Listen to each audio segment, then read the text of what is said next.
for Phails at philosophy. He talks about the chariot and the parts. Right. And then we go through 4 different ways to relate the parts to the whole.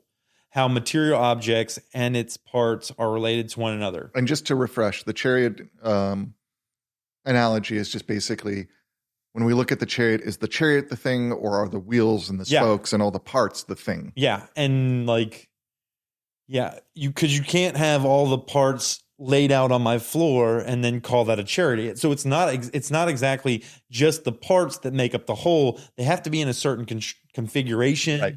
And then is each one of those a whole? Each part is it a whole? And then there's parts that, you look at a wheel and that has parts. It has the hub and the spokes and then so it's like, where do you draw the line? And that's where you get to turtles all the way down. Right. That's where he gets to the set theory stuff where you can have sets of sets that don't actually have to be, they can either be an infinite regress, turtles all the way down, where your sets are always holding other sets. Yes. And there's no items that are not sets, right? Because classic set theory requires this notion that when I have sets, there are units that are part of that set. Right. But of course, you can have sets of sets. And then you can have this. He talks about the set having the set itself be a part of it. It can either loop or it can go the whole way down and just be an infinite regress. Right. So the 4 ways he talked about this relationship between wholes and parts are: number 1, the whole and the parts put together in the right way. Create the thing. Right. The whole and the parts. Right. Like you were saying, like you've got all the elements of the chariot. Proper configuration, you got a chariot. Think about an architectural diagram. It's like you got the woods, you got the nails. When you form them like this, you got this house. So the whole and the parts put together in the right way. The second one was the existence of the whole and denying the existence of the parts. Right. So there's no parts. The real thing is the chariot. It's just composed of these parts. Those parts are just accidents that come together to make the real thing. Yeah, there's only the whole.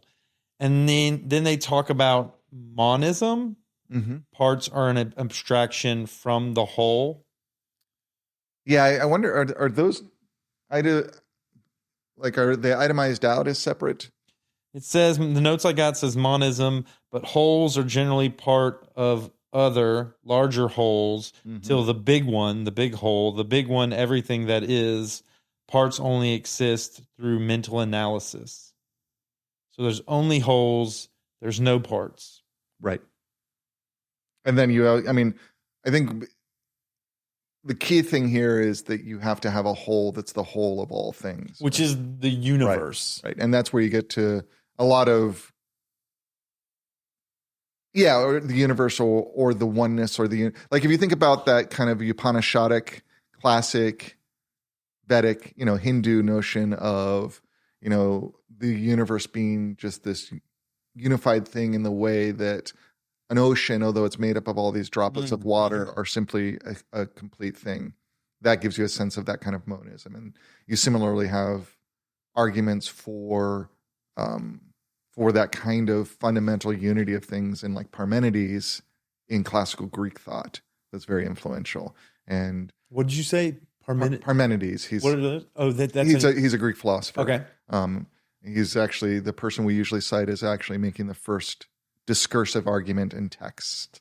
We don't have the whole of his proem. I think we have like a quarter of it. But he makes this argument for a monism, that there is only one thing. It's a whole. There's a whole. The big whole. Right, the big whole. And it seems like we're going to go the opposite. It seems like we're going to go 2 different directions.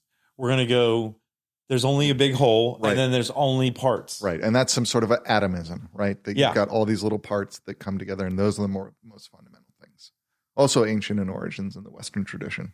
Yeah, and in between those, we deny the existence of both the whole and the parts, which is nihilism or nihilism. I don't know. I've heard people pronounce it different ways. Yeah. How do you do it? I usually say nihilism. Nihilism. Yeah. Annihilate to nihilism. I like it. So denying both is some sort of nihilism. And then we get to the fourth. That was the third one. And then the fourth one is the parts exist, but the whole does not. The whole only exists through. So it's the opposite of number 2. The whole only exists through mental synthesis. Right. And the other one was the parts only exist through mental abstraction. So we're separating something with our mind or putting something together with our mind.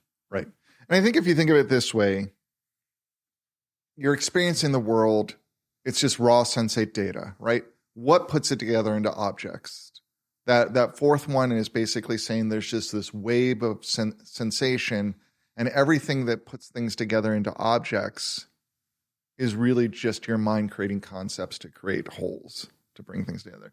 So there's no chariot that's actually a thing. The chariot is just made up of its parts. Mm-hmm. And when we look at a chariot, it's just a convenient way to say all these parts have come together in this configuration. But you'll have to ultimately reduce it down, because then the spokes are made of the wood, the particles, etc. Yeah, you go all the way down. You got to go all the way down to some fundamental set of parts, or all the way up to some fundamental whole. Wholeness, yeah. Right. The world, the whole. And those are definitely the kinds of ontologies you see come out of philosophical traditions. That's part of what I appreciate in doing this sort of comparative work, is you see similar kinds of competing theories emerge in different traditions, which is its own kind of piece of data to think about. Yeah, we talked about at the very beginning, our first interview, you said like putting your ideas, putting the way you're thinking against the community, against the consensus. And there's some value to saying, hey, we've got separation here between our culture and this other culture, yet we're coming to the same questions, coming to the same conclusions. Right.